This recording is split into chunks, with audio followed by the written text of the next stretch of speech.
तो जैसा कि हमने लास्ट एपिसोड में देखा था कि चिन्मू ने सांगवा से पूछा था कि आखिर तुमने मुझसे उस रात कहा क्या था, तो अब आगे सांगवा धीरे धीरे उठकर बैठ जाती है और तुरंत चिन्मू की तरफ पीठ कर लेती है। माहौल थोड़ा ऑकवर्ड है, लेकिन वो बिना कुछ कहे अपनी शर्ट के बटन्स खोलती है और अपनी बर्फ जैसी सफेद गर्दन के नीचे छिपे हुए गहरे जख्म को देखने लगती है। वो अपने पास से एक जेड बॉटल निकालती है और बिना हिचकिचाए अपने घाव से जमा हुआ खून निचोड़कर उस पर मेडिसिन लगाने लगती है। फिर थोड़ी झिझक के साथ हल्की सी शर्माते हुए कहती है, मैंने उस रात तुम्हें बहुत कुछ कहा था, लेकिन अब मुझे खुद याद नहीं है। उसके कान हल्के लाल हो जाते हैं। असल में उस रात जब उसे लगा था कि वो शायद जिंदा नहीं बचेगी, उसने चिन्मू से अपने दिल की हर बात कह दी थी, यहाँ तक कि कुछ ऐसी बातें भी जिन्हें सुनकर कोई भी लड़का शर्मिंदा हो जाए।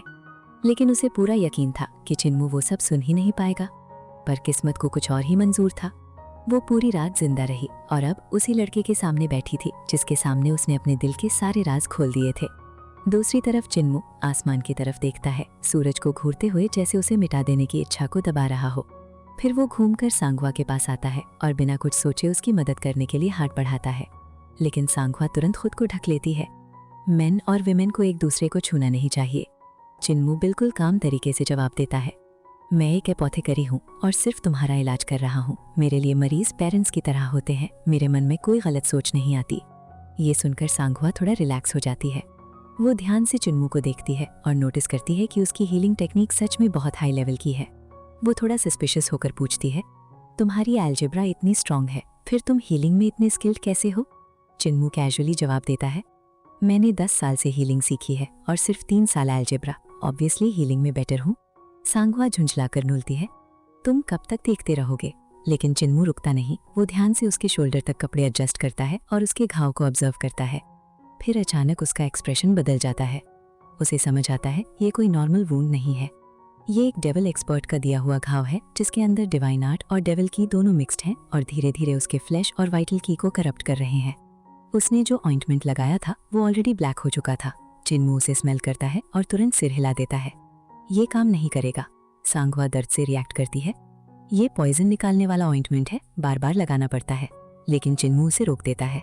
वो अपने टाउटिए सैक से हर्ब्स निकालता है और अपनी यूनिक पिल रिफाइनिंग टेक्निक का इस्तेमाल करता है। उसकी हथेली पर वाइटल की से बनी एक पिल फर्नेस प्रकट होती है। वो फायर और वाटर को रिवर्स करके मिक्स करता है, मल्टीपल रिफाइनिंग मेथड्स एक साथ यूज करता है। सांगवा ये सब देखकर लिटरली स्टन रह जाती है। कुछ ही पल में चिन्मू की हथेली में 1 डज़न रिफाइंड पिल्स तैयार हो जाती हैं। वो एक पिल क्रश करता है और सीधे उसके वुंड पर लगा देता है। फिर कामली कहता है, डेविल पॉइजन असल में पॉइजन नहीं होता, प्रॉब्लम तुम्हारे गॉड पाथ और डेविल पाथ टेक्निक्स के क्लैश में है। और जो ऑइंटमेंट तुम यूज कर रही हो वो actually incomplete refined spirit pills हैं, इसलिए बेकार है। उसके शब्दों में कॉन्फिडेंस साफ झलकता है। कुछ ही सेकंड में सांगवा को महसूस होता है कि उसका घाव ठंडा हो रहा है। डेविल की पूरी तरह बाहर निकल चुकी है और हीलिंग प्रोसेस शुरू हो चुका है। वो शॉक होकर बोलती है, इतनी जल्दी? तुमने तो कहा था कि तुम बस थोड़ा फेमस हो। चिन्मू हल्की मुस्कान के साथ जवाब देता है, मैं विनम्र बन रहा था, असल में मैं बहुत फेमस हूँ। सांगवा हैरान रह जाती है। वो पूछती है, तो तुम मेरी मदद नहीं करोगे? लेकिन चिन्मू ऑलरेडी दूसरे घायल लोगों की तरफ बढ़ चुका होता है। तुम खुद कर सकती हो, बाकी लोगों को भी बचाना है। सांगवा उसे जाते हुए देखती है और मन ही मन सोचती है, ये इंसान सच में अलग है, एक सच्चा जेंटलमैन, बस थोड़ा इधर उधर देखने की आदत है। दूसरी तरफ चिन्मू बैटलफील्ड पर मौजूद बाकी डिवाइन आर्ट प्रैक्टिशनर्स का इलाज करने लगता है। चारों तरफ केओस है, लोग घायल हैं, कुछ मर चुके हैं, कुछ अभी भी लड़ रहे हैं।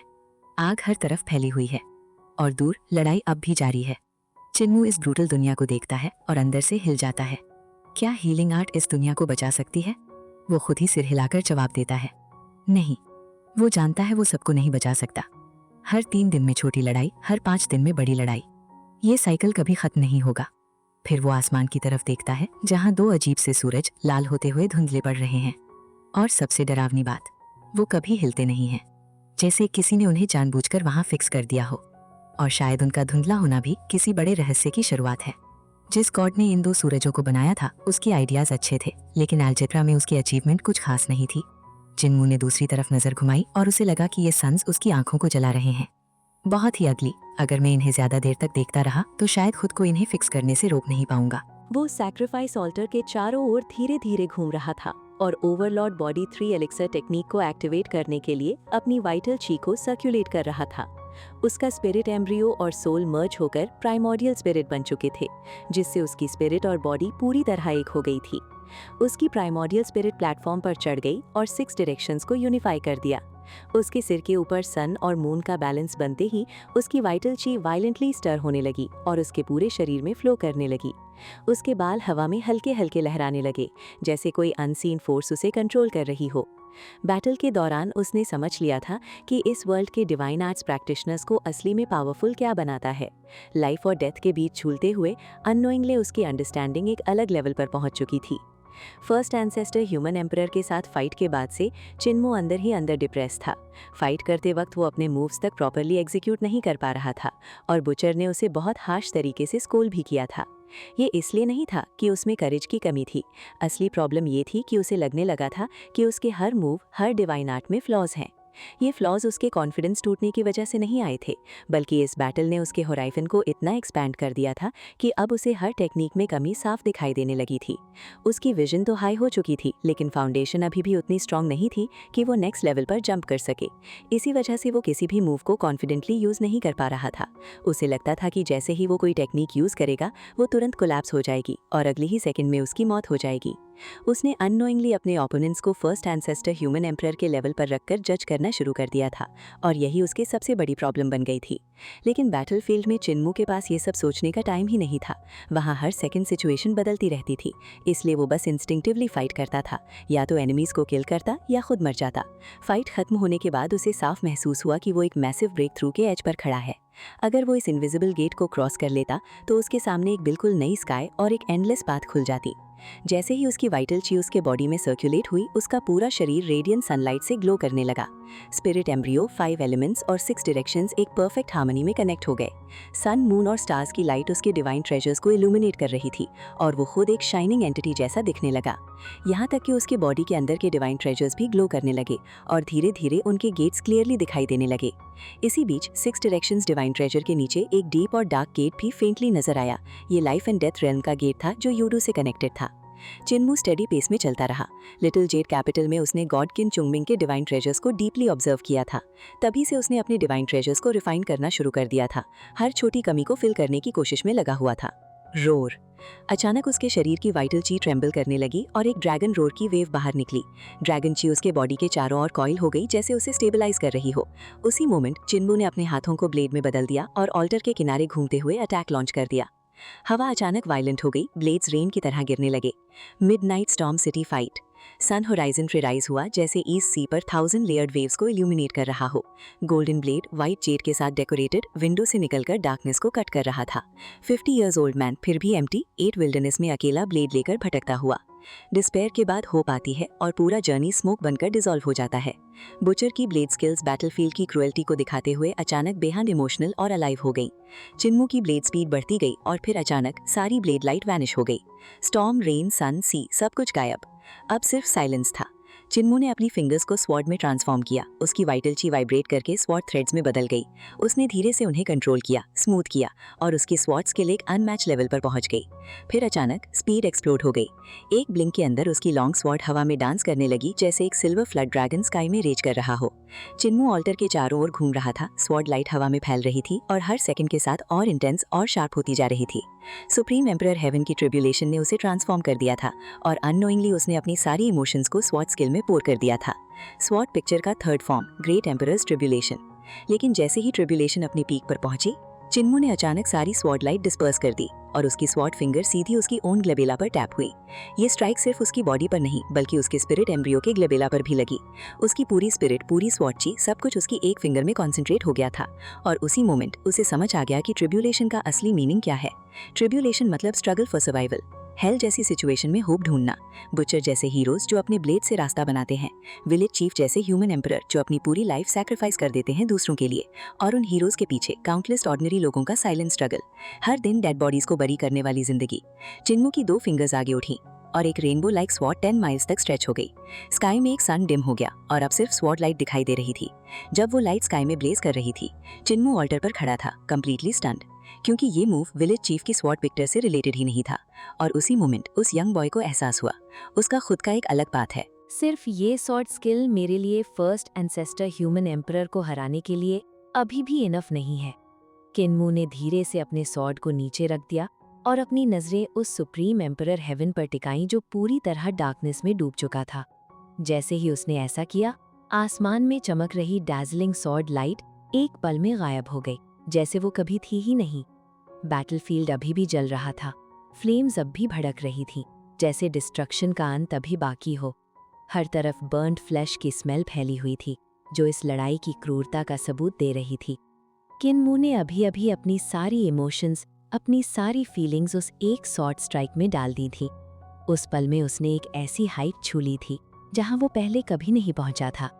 लेकिन इसके बावजूद उसके और फर्स्ट एंसेस्टर ह्यूमन एम्परर के बीच का गैप अभी भी बहुत बड़ा था, खतरनाक रूप से बड़ा।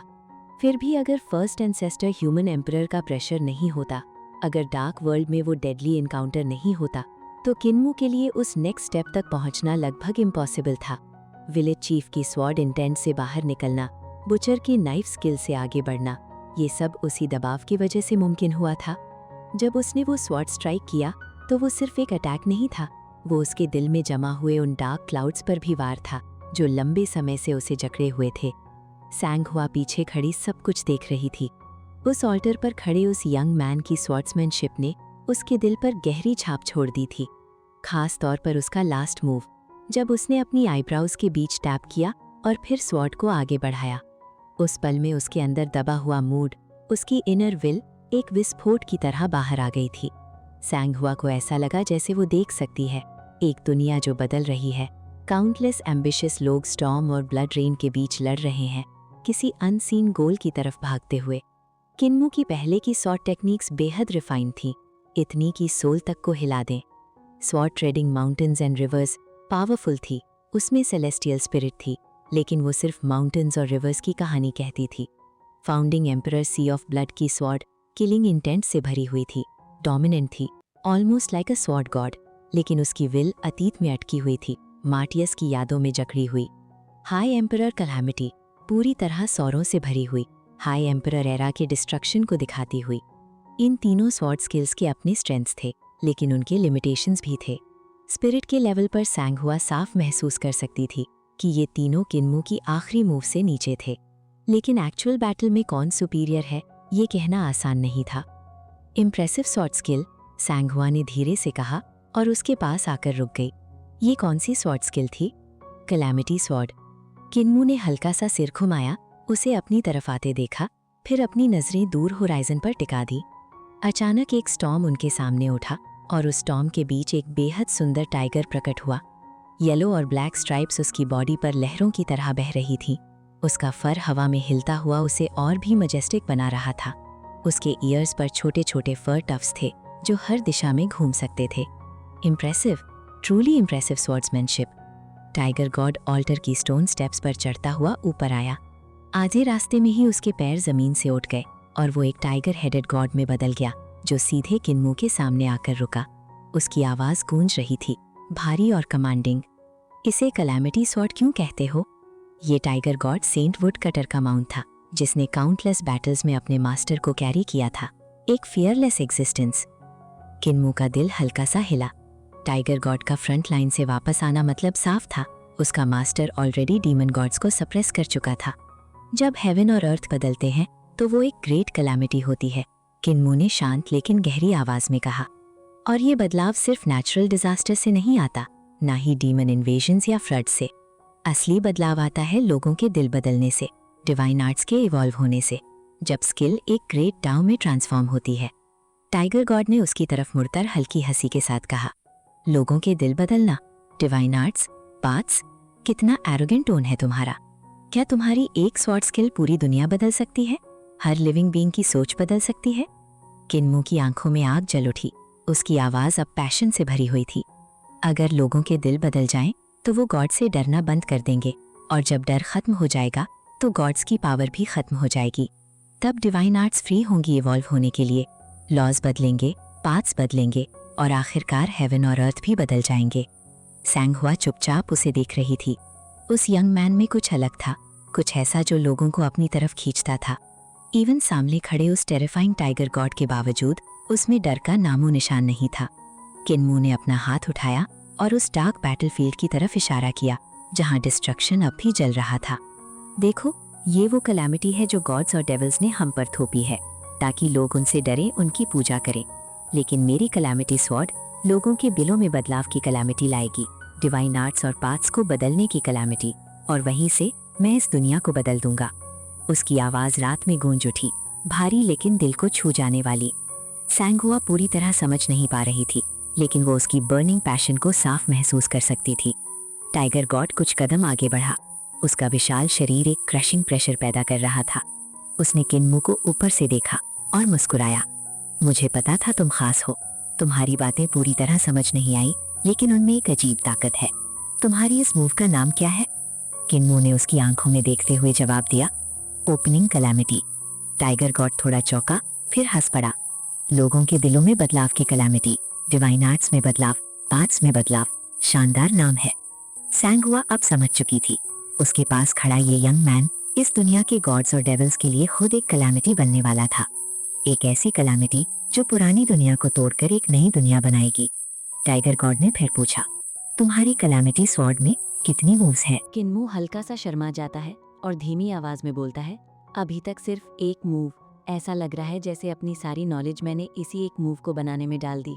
तभी ब्लैक टाइगर गॉड हल्की सी मुस्कान के साथ अपनी मूछें हिलाते हुए बोलता है, ये लगभग परफेक्ट है।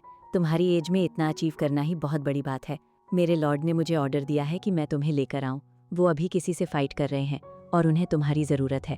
मेरे पीछे आओ। ये सुनकर किन्मू एक पल के लिए शॉक हो जाता है, लेकिन एक्साइटमेंट को रोक नहीं पाता। सेंट वुडकटर मुझसे मिलना चाहते हैं। ब्लैक टाइगर गॉड तुरंत अपने रियल फॉर्म में आता है और गहरी आवाज में कहता है, क्या तुमने साफ नहीं सुना? वो फाइट के बीच में ही तुम्हें याद कर रहे थे। जल्दी मेरी बैक पर आओ। रास्ता सेफ नहीं है। डीमंस हर जगह घूम रहे हैं। तुम अकेले वहां तक नहीं पहुंच पाओगे। किन्मू के दिमाग में सवाल ही सवाल घूम रहे थे। सेंट वुडकटर फाइट कर रहे हैं, लेकिन उन्हें मेरी क्या जरूरत? कंफ्यूजन के बावजूद किन्मू तुरंत उसकी पीठ पर कूद जाता है। उसी समय सॉन्गहुआ भी जंप करके चढ़ जाता है और कहता है, मेरे फादर भी फ्रंट लाइन पर हैं। मुझे उन्हें ढूंढना है। और फिर वो magnificent black tiger God lightning speed से फ्रंट लाइन की तरफ दौड़ पड़ता है। उसका बॉडी भले ही विशाल था, लेकिन मसल्स इतनी परफेक्टली टोन्ड थीं कि वो दौड़ते वक्त बिल्कुल साइलेंट था। कोई आवाज नहीं, सिर्फ स्पीड। किन्मू मन ही मन सोचता है, ये तो फैटी ड्रैगन से भी ज्यादा फास्ट है। उसकी मुट्ठियां कस जाती हैं और दिल में हल्का दर्द उठता है। ड्रैगन किलिन भी फास्ट था, लेकिन उसके कदम भारी थे। वो दौड़ते वक्त जमीन तक तोड़ देता था। उधर सॉन्गहुआ अंधेरे में दूर तक देखता है। उसकी आंखों में साफ डर दिख रहा था, क्योंकि वो लोग बैटलफील्ड क्रॉस करके सीधे ले सिटी की तरफ जा रहे थे। वही ले सिटी जहाँ डीमंस का अड्डा था, जहाँ काउंटलेस डीमन गॉड्स मौजूद थे, और उनमें सबसे खतरनाक ट्रू डीमन फूरेलोरा। जब ले सिटी पर अटैक हुआ था, फूरेलोरा खुद सामने आया था। उसकी डिमोनिक टेक्निक ने पूरे शहर को खून में डुबो दिया था। अनगिनत लोग मारे गए, यहाँ तक कि सुप्रीम एम्परर हेवन के 2 ट्रू गॉड्स भी उसके हाथों खत्म हो गए। वो सच में एक नाइटमेयर था। लेकिन ब्लैक टाइगर गॉड बिना रुके सीधे उसी सिटी की तरफ बढ़ता जा रहा था। ये ऑलमोस्ट सुसाइड मिशन जैसा लग रहा था। इसी बीच किन्मू अचानक एक सवाल पूछता है, सुप्रीम एम्परर हेवन के डिवाइन आर्ट्स प्रैक्टिशनर्स कैसे डिसाइड करते हैं कि किसी में ट्रू गॉड की एप्टीट्यूड है? सॉन्गहुआ गहरी सांस लेकर जवाब देता है, सबसे पहले एप्टीट्यूड चेक होती है। जिनके स्पिरिट बॉडीज रॉयल लेवल के होते हैं, अगर उन्हें सही मास्टर मिल जाए तो उनका रियल बॉडी एक यंग ट्रू गॉड तक पहुंच सकता है। और एक टेस्ट भी होता है, गॉड सप्रेशन पगोडा। किन्मू तुरंत क्यूरियस हो जाता है, गॉड सप्रेशन पगोडा वो क्या है? लेकिन इससे पहले कि सॉन्गहुआ कुछ बोले, ब्लैक टाइगर गॉड खुद एक्सप्लेन करता है। गॉड सप्रेशन पगोडा एक एंशिएंट ट्रेजर है, फाउंडिंग एम्परर ईरा का। इसका यूज होता है किसी के रियल बॉडी की लिमिट टेस्ट करने के लिए। अगर कोई इसे पास कर जाए तो इसका मतलब ये नहीं कि उसमें ट्रू गॉड की एप्टीट्यूड है, बस उसका रियल बॉडी बेयरली एक यंग ट्रू गॉड के लेवल तक पहुंचा है। और ऐसे लोगों में भी सिर्फ आधों में ही असली पोटेंशियल होता है। सॉन्गहुआ अब और क्यूरियस हो जाता है, तो फिर असली ट्रू गॉड एप्टीट्यूड किसे कहते हैं? ब्लैक टाइगर गॉड की आवाज और गंभीर हो जाती है। ट्रू एप्टीट्यूड सिर्फ बॉडी में नहीं होती, बल्कि सोल में भी होती है। तुम्हारा स्पिरिट एम्ब्रियो क्या ट्रू गॉड लेवल तक पहुंचा है? तुम्हारी सोल क्या उस लेवल की है? फिर आता है माइंडसेट और उसके बाद डिवाइन आर्ट्स और पाथ। इन सब के बिना गॉड रियन तक पहुंचाना भी इनफ नहीं है। फिर वो अचानक किन्मू की तरफ देखता है। जिन्हें तुम लोग ट्रू गॉड लेवल कहते हो, वो अभी भी उससे बहुत दूर हैं। जैसे तुम्हारा नाम क्या है? किन्मू तुरंत सीना तानकर बोलता है, माय नेम इज किन्मू और मैं हूँ heavenly saint cult master.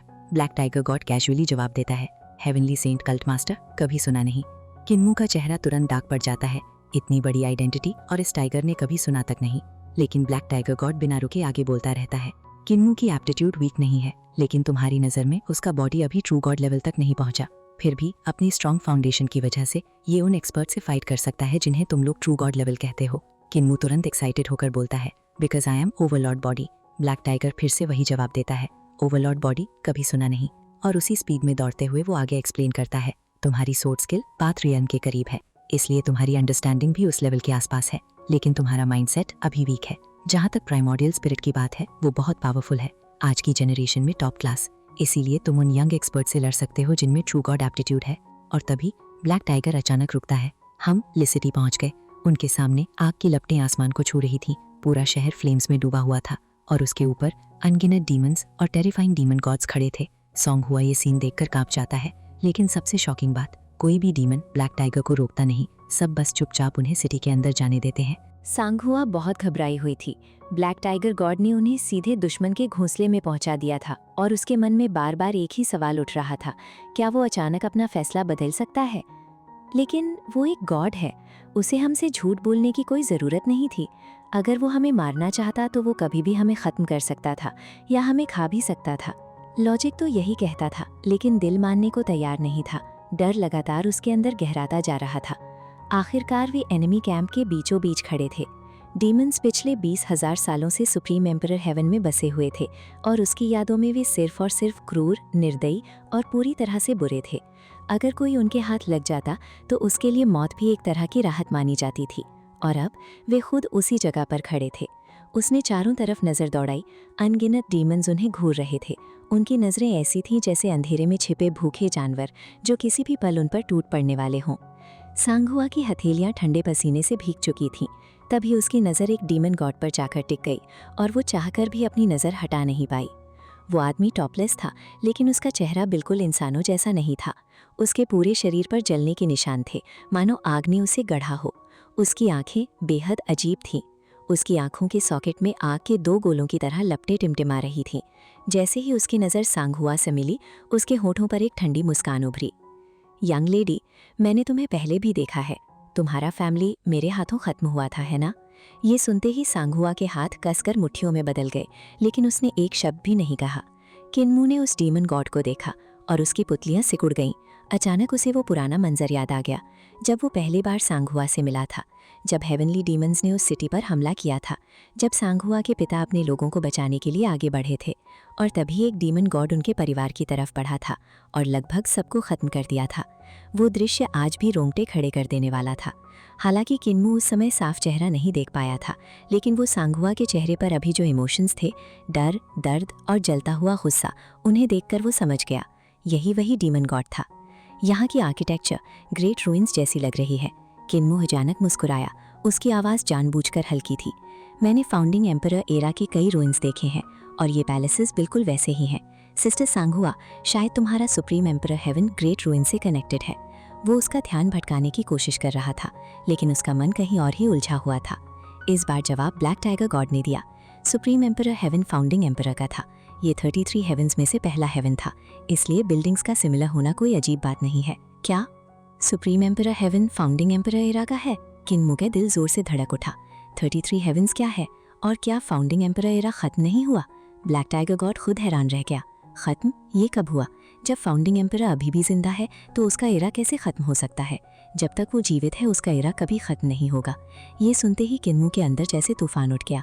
Founding emperor era अभी खत्म नहीं हुआ था। ये सच्चाई किसी बिजली के झटके से कम नहीं थी। उसे तुरंत ग्रेट रूइंस और फेंगडू की घटनाएं याद आने लगी। हेवनली किंग की स्टैचू, ड्रैगन किलिन, ड्रैगन किंग की मौत और किंग यामा का कैफ्री वेज का जिक्र, सब कुछ एक ही दिशा में इशारा कर रहा था। लेकिन अब ये बात खुद ब्लैक टाइगर गॉड के मुंह से सुनकर उसका असर कई गुना ज्यादा था। तुम्हारा मन अनस्टेबल है। ब्लैक टाइगर गॉड की आवाज़ अचानक सख्त हो गई। ऐसी हालत में लड़ाई करोगे तो हार तय है। कम से कम अपने माइंड को कंट्रोल करो। किन्मू अभी भी शॉक में था। उसने हड़बड़ाकर पूछा, कौन सी लड़ाई? हम पहुंच गए हैं। ब्लैक टाइगर गॉड अचानक रुक गया। उसका शरीर कांपने लगा और अगले ही पल वो वापस अपने टाइगर हेडेड फॉर्म में बदल गया। उसने नीचे झुककर दोनों को घूरा, फिर ऊंची आवाज में बोला, मूलॉर्ड, ये दोनों बेकार हालत में हैं। अगर इन्हें फाइट के लिए भेजा तो ये बुरी तरह हार जाएंगे। सांगहुआ का दिमाग बदले की आग में चल रहा था और किन्मू अभी भी सच्चाई के झटके से उबर नहीं पाया था। लेकिन ब्लैक टाइगर गॉड की बात सुनकर दोनों जैसे अचानक रियलिटी में लौट आए। उन्होंने सामने देखा और जो देखा वो उन्हें पूरी तरह स्टन कर गया। उनके सामने के पैलेसेस बेहद अजीब थे। कुछ आग में डूबे हुए थे लेकिन जल नहीं रहे थे। फ्लेम्स खुद उन बिल्डिंग से निकल रही थी और हीट इतनी इंटेंस थी कि स्ट्रक्चर्स लगभग ट्रांसपेरेंट दिख रहे थे। पूरा सिटी आग की रोशनी में ऐसे चमक रहा था जैसे दिन हो। आसमान में गॉड्स और डीमंस आमने सामने खड़े थे। किन्मू की नज़र तुरंत सेंट वुडकटर पर गई। उसके पीछे कई गॉड्स खड़े थे और उनमें सांगहुआ के पिता भी मौजूद थे। उनके सामने एक डीमन गॉड था जो बाकी डीमंस जैसा नहीं दिखता था। वो स्ट्रेंजली काम और हैंडसम था, लेकिन उसकी सबसे डरावनी बात थी उसके कान नहीं थे। उसके लेफ्ट साइड पर जहाँ कान होना चाहिए था वहाँ एक चेहरा था। किन्मू ने अनजाने में सोचा क्या उसके पीछे भी ऐसा ही कुछ है। तभी अचानक एक विशाल काला खंभा आसमान से गिरा, इतना मोटा कि पूरा कोर्टयार्ड हिल गया। एक और विशाल वेपन, एक जाइगेंटिक एक्स भी वहां आकर गिरा। तब जाकर किन्मू को समझ आया वो कोई खंभा नहीं था, वो एक भाला था, एक कलोसल स्पीयर। वो सेंट वुडकटर की एक्स से टकराया और जमीन में सीधा खड़ा हो गया। दोनों स्पिरिट वेपन्स की ताकत से जमीन में दरारें फैल गईं। प्लाजा में जाओ, ब्लैक टाइगर गॉड ने जल्दी से कहा। जैसे ही सामने वाले मरेंगे अगली बारी तुम्हारी होगी। किन्मू और सांगहुआ धीरे धीरे शांगहुआ प्लाजा की बाउंड्रीज की तरफ आगे बढ़ रहे थे और जैसे ही वे अंदर पहुंचे सामने का दृश्य काफी इंटेंस था। वहां मौजूद डिवाइन आर्ट्स के कई प्रैक्टिशनर्स पूरी तरह से खून से लथपथ थे। हर कोई आर्मर पहने हुए खड़ा था, अपनी सांसों को कंट्रोल करने की कोशिश कर रहा था। साफ दिख रहा था कि ये लोग सीधे बैटलफील्ड से लौटे हैं। दूसरी तरफ कुछ यंग डिवाइन आर्ट्स प्रैक्टिशनर्स भी खड़े थे, लेकिन ये डीमंस थे। उनके शरीर पर भी घाव थे और उनकी ऑरा से साफ झलक रहा था कि ये भी बैटलफील्ड से आए हैं। हर एक के चेहरे पर एक खतरनाक कॉन्फिडेंस और बैटल हार्डन्ड एक्सप्रेशन था। मेरे मालिक, वे यहाँ हैं। ब्लैक टाइगर गॉड ने आसमान की तरफ देखते हुए सेंट वुडकटर को रिस्पेक्टफुली सल्यूट किया। सेंट वुडकटर ने हल्की नजर डाली और पूछा, उनके मन इतने अशांत क्यों हैं? ब्लैक टाइगर गॉड ने तुरंत जवाब दिया, उनकी माइंड कल्टिवेशन बहुत वीक है। जैसे ही उन्होंने सुना कि अभी भी फाउंडिंग एम्परर का एरा चल रहा है, उनकी स्पिरिट अनस्टेबल हो गई। सेंट वुडकटर की नज़र जैसे ही उस पर पड़ी, ब्लैक टाइगर गॉड के लंबे कान तुरंत पीछे चिपक गए। वो झुक गया और आगे कुछ बोलने की हिम्मत नहीं जुटा पाया। सेंट वुडकटर की नज़र अब किन्मू पर गई। किन्मू अपने टाउटी सैक में कुछ खोज रहा था और फिर उसने एक ब्लैक आयरन का टुकड़ा निकाला। उसने उसे पैलेस से निकल रही फायर के पास ले जाकर छुआ।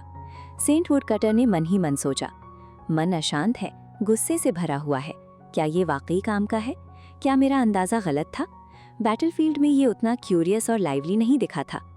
जैसे ही किन्मू के हाथ का ब्लैक आयरन फायर के कांटेक्ट में आया, वो तुरंत हीट अब्जॉर्ब करने लगा और जलने लगा। किन्मू ने बिना एक सेकंड गवाए उसे नीचे फेंक दिया। उस आयरन का टुकड़ा पिघलकर मोल्टन मेटल में बदल गया और फिर एक ही सांस के अंदर पूरी तरह राख में बदल गया।